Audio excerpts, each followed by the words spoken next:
Hello class! After years of convincing, I have finally decided to teach a class on the Texas 1-to-4 residential contract. And this is a promulgated form put out by Texas Real Estate Commission, also known as TREC. And we're just going to walk through it paragraph by paragraph so that you have a better understanding of how to fill out the contract. Please, please, please do contact your broker with any questions. I am not an attorney. I am just a licensed real estate agent in the state of Texas.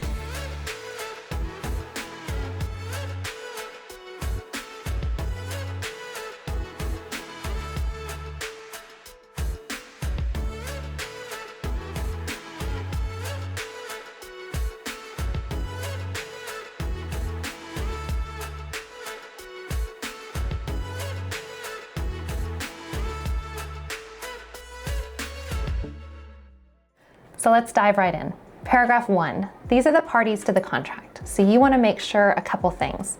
Number 1, that the seller's name matches identically to what is in the tax records. The only exception to this would be if a title company has specifically given the listing agent different instructions. Otherwise, you need it to match. And then the buyer's name, you want to make sure it's spelled correctly and that it matches what's on the lender pre-approval letter if there is one. If there are 2 names listed on the pre-approval letter, you want to make sure that both of those names are listed on the contract in paragraph 1. Again, spelling matters. Paragraph 2, this is the property that is being purchased. So we have 2A, and this is where you're going to put in the legal description. If there's a lot and a block number, that's what you're going to use. If there's not that information in the tax records, contact your title company to make sure that you record it correctly. Otherwise, you're going to have to do an amendment to change the contract. In addition to the lot and block number, you're going to have the city, the address, and the zip code. Paragraph 2B, this is where we jump into the improvements on the property. So think about anything that is fixed to the property. Take the house, turn it over, and shake it. Anything that's attached to the property is considered an improvement, and they also are marked as installed or built-in items. Paragraph 2D is the exclusions. This gets a little confusing. Take that house, turn it over, shake it. Anything that falls out goes with the seller. Anything that stays with the house is going to stay with the house, right? Very, very simple there, except for the items listed in the exclusions. So the exclusions means it's attached, but the seller intends to take it with them. So it is considered an improvement, but the seller wants to take it. Mark those items in paragraph 2D. Paragraph 3A, this is going to be the cash portion. If it is a VA loan with no down payment, you're going to put 0 there. If it is a cash deal, you're going to put the full purchase price there. And if it's a finance deal, then you're going to list the amount of the down payment in paragraph 3A. Paragraph 3B is going to be the finance portion of the loan. And then paragraph 3C is the total purchase price. So obviously you add 3A plus 3B and you'll get 3C. Paragraph 4, I'm not going to go too far into detail, but this is where leases come into play. So think propane tanks, solar panels, mineral leases, natural resource leases of any kind. Those need to get recorded here in paragraph 4A. If those exist, we can teach a whole nother class on that. Paragraph 5A is your earnest money, your option fee, and your title company information. And the blanks are clearly identified, but where it says escrow agent, make sure you put the title company's information as well, not just the escrow agent's name. Then you'll see a blank for the address, and you'll see a blank for the earnest money and the option fee. Don't confuse those. Those are 2 very, very different amounts. The earnest money is the consideration that you send to the title company within 3 days, and it's held in good faith that you're going to purchase the home. The option fee is your unrestricted right as a buyer to terminate a contract. So if a buyer delivers the option fee and the earnest money within 3 days of contract execution, they have what's called an option period. That's where you get the option fee. If you switch them, the earnest money is typically higher than that option fee, and if you switch them, your buyer's not going to be happy with you, so do not mess those 2 up. Jumping down to paragraph 5B, this is your termination option period. So this is the number of days that your buyer gets for inspections, negotiations, and the unrestricted right to terminate. A lot of people confuse inspection period with option period. They're not the same. You can technically do inspections at any point during the contract period, but your unrestricted right to terminate is based on this paragraph 5B right here. As an example, if you have a 7-day option period, it's going to start on day 0, which is the day that all parties sign and the contract is executed. It will expire at 5 p.m. on the final day. So in this example, on the 7th day. It's fully negotiable. I've seen it as low as 0 days. I've seen it as high as 2 weeks. It really depends on the type of inspections that particular property needs. Jumping down to paragraph 6A is your title policy. It is fully negotiable who pays for that. So you'll mark either the seller's box or the buyer's box. If you want them to split it, you can identify that by marking both boxes and then attaching additional details later in the contract. Again, you'll want to put into the blank the name of the title company who's going to be issuing that title policy. Paragraph 6A8II.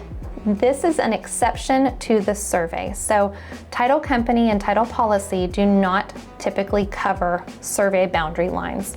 Surveyors are human just like you and I.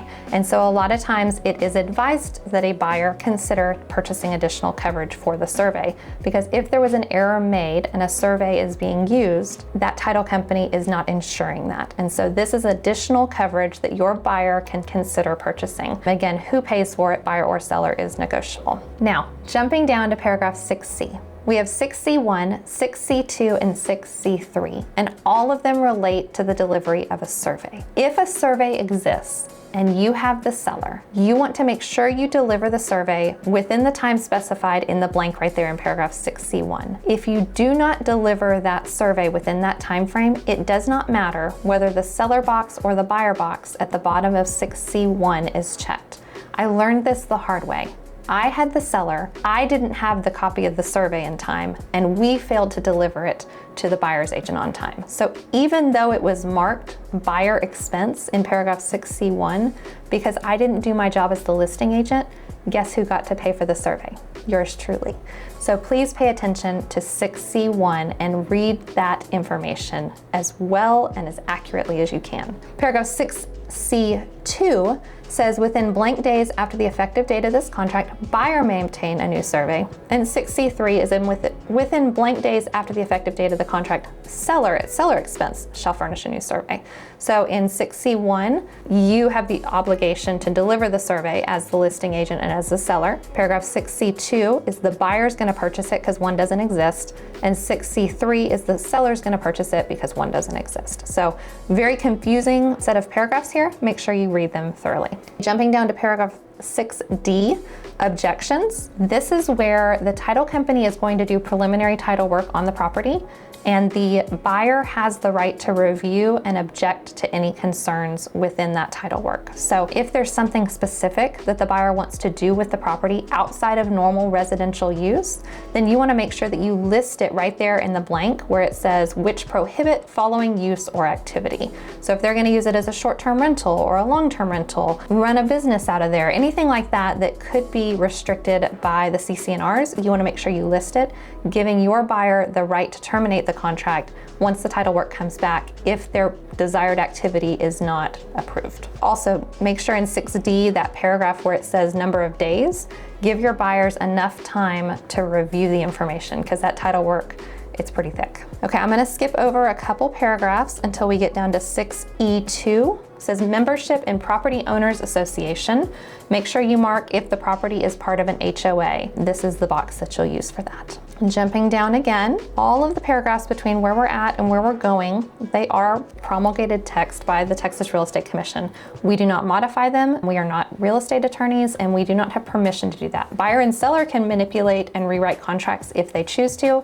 You as an agent cannot. Moving right along, paragraph 6E12, required notices. Do not miss this one. This is where you record any MUDs or PIDs, municipal utility districts, public improvement districts. They must be recorded here, or you're giving the buyer the unrestricted right to terminate the contract all the way up to closing. Your seller will not be happy. Do not miss it. Make sure you list any MUDs or PIDs right here. Paragraph 7B, you're either going to mark B1, B2, or B3, and this relates to the seller's disclosure notice. If the seller's disclosure notice has been provided and reviewed prior to executing the contract, you're going to mark 7B1 that says buyer has received the notice. If it has not been provided and reviewed, number one, the buyer has a leg up because they have additional termination rights. So if you're the listing agent, make sure that you do deliver that information to them before executing a contract. If you're the buyer's agent and it hasn't been delivered, then you do do have additional termination rights. 7B3 is if a seller's disclosure notice is not required by law. Those are few and far between, so make sure that you do review the rules on that. 7D1 and 7D2 are acceptance of the property condition. And this gets super confusing for people because 7D1 says that the buyer accepts the property as is. 7D2 says the buyer accepts the property as is, provided, and then there's a long blank for you to fill it in. The reason this gets confusing is because people think, oh, it's marked as is, it's an as is sale, I won't have to do any repairs, I'm home free. That's not correct. Regardless of if 7D1 or 7D2 is checked, you still have that termination period where the buyer has the unrestricted right to terminate. They can show up and there's too many mosquitoes in the yard, or the wind blows the wrong direction that day, and they can walk away, and all they have at stake is that option fee. So know that 7D1 does not mean you will not perform repairs. It just means that they are comfortable with the condition of the house as they saw it at the time of contract. But after the inspector comes through and further things are revealed, they do still have the right to renegotiate the contract or terminate and walk away. Now, that doesn't mean you have to do the repairs. Buyer has the right to ask for whatever they want. Seller has the right to say no. Buyer has the right to terminate. Seller cannot kick the buyer out of contract. So there is a balance of power that will come into play here. Okay, I'm gonna skip all the way down to 8A.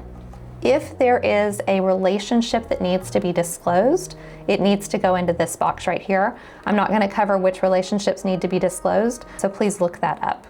You wanna make sure that any conflict of interest is very, very transparently conveyed to all parties. 9A, this is your closing date. Couple things. Make sure you don't put in a holiday for the closing date. Make sure that there's enough time for the lender to perform before you put in a closing date. Otherwise, they're gonna get a little fussy with you. Friday closings can get a little sticky because if the lender can't deliver the funds in time and then the wire cutoff happens, that buyer may not be able to move into the house until the following Monday when the money comes through. So a couple things to watch out for with the closing date. It is on or before. So if your closing date in the contract says one thing, you do have the right to close earlier as long as the lender can get the contracts together and balanced with the title company. Make sure also that if there's an HOA, that the HOA can deliver that information to the title company in time for it to be reviewed, and you can kind of start to see how all these dates come together and line up. Lots of pieces at play. Paragraph 10A talks about when a buyer will take possession of the property, and there's two options here. You have upon closing and funding,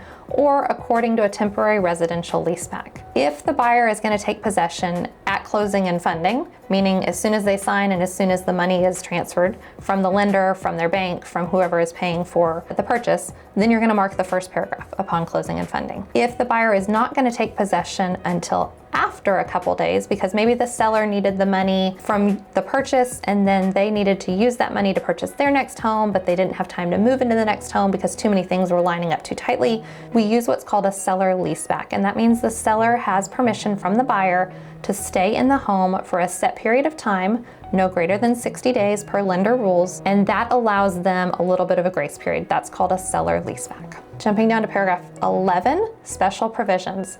We are not attorneys. We cannot write anything into a contract that is not factual. We can't do if-then statements. We can't do most things. If it feels like it could need an attorney, it probably does. So be very, very careful with special provisions, because whatever you write into special provisions could negate other pieces of the contract without you really meaning to. When in doubt, call an attorney. There's tons of them out there that would be willing to give you advice. Do not take special provisions lightly. It is very, very serious. Paragraph 12A. We have 12A1A, 12A1B, and 12A1C. Now let me dive into these pretty deeply because they're very important. In May of 24, NAR came out with a bunch of lawsuits. We had buyers that were upset, we had sellers that were upset. I could go into that in a totally different video. But what it really came down to was commissions and compensations.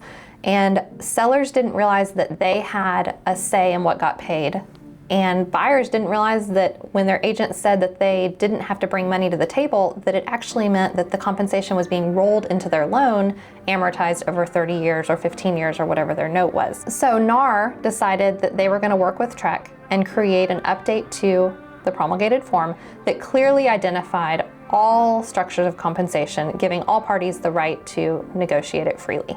So if you look at paragraph 12A1B, you will see a dollar amount and a percentage. This is the amount that the seller is offering to pay towards the buyer's broker's compensation.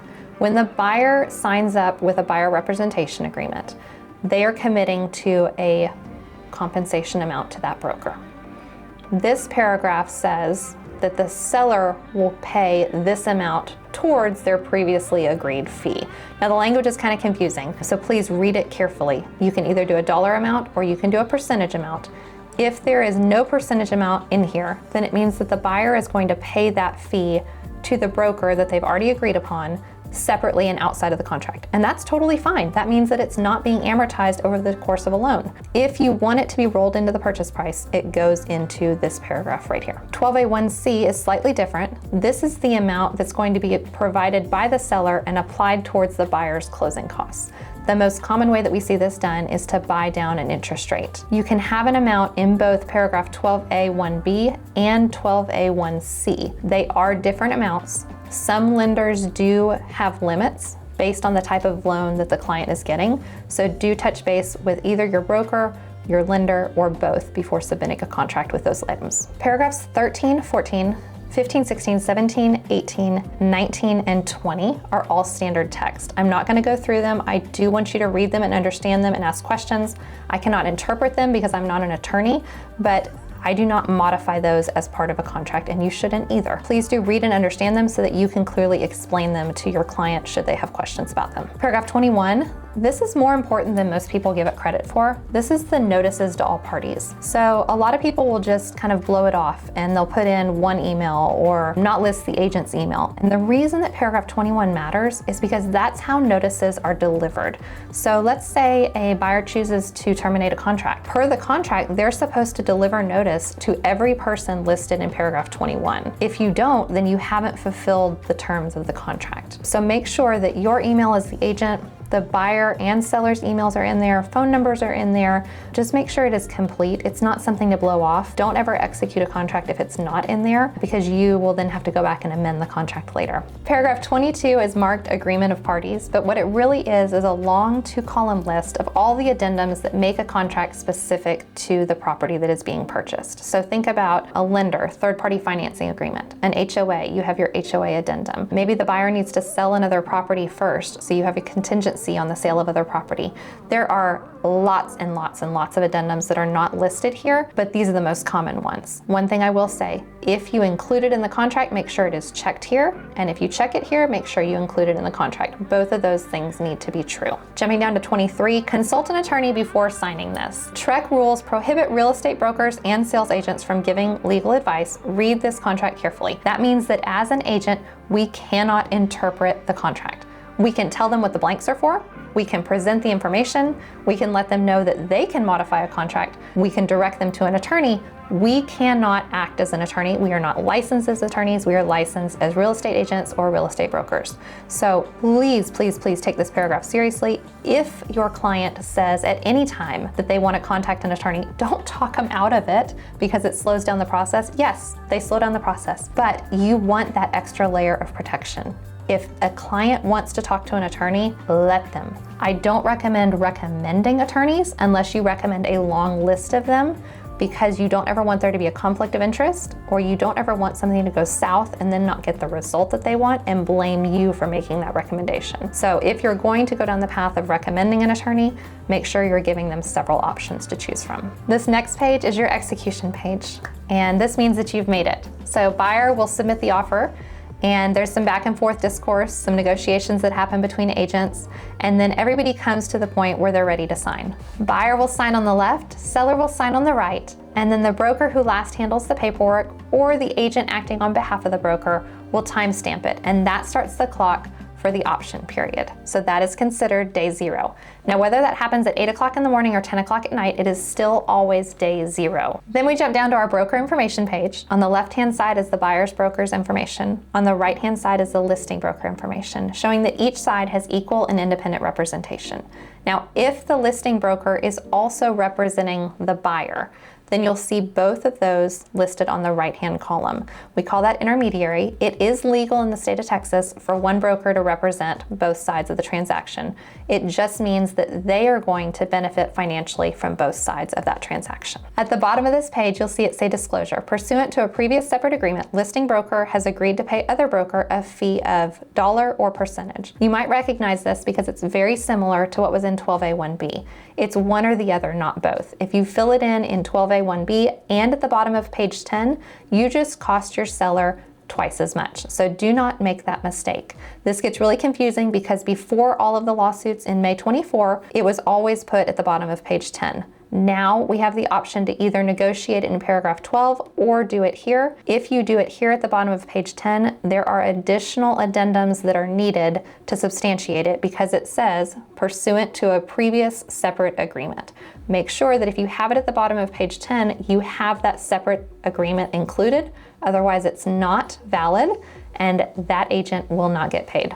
It has happened. I have seen it. Don't let it be you. We jump down to the option fee receipt, the earnest money receipt, the contract receipt, and the additional earnest money receipt. There is nothing that happens with these at the time that the contract is signed. However, within 3 days, the buyer must deliver earnest money and option fee. And when that happens, the title company is going to timestamp this and let you know that the money was received on time. If it was not received on time, guess what? That buyer does not have the right to terminate that they think that they have. Certainly talk to your broker about this. It gets very messy when the buyer thinks they have that right, but the money wasn't received on time. I'm not gonna go into that. We don't have time for that, frankly. Make sure you talk to your broker and you involve them. It gets very, very, very sticky. Forcing somebody to buy a house that they don't intend to purchase usually doesn't end well. The last page of the contract actually isn't anything that gets filled out right away. This is the option fee, the earnest money, and the contract receipt page. And the contract receipt is going to get filled out by the title company when they receive the executed contract, just letting you know, hey, we've got it, we're working on it.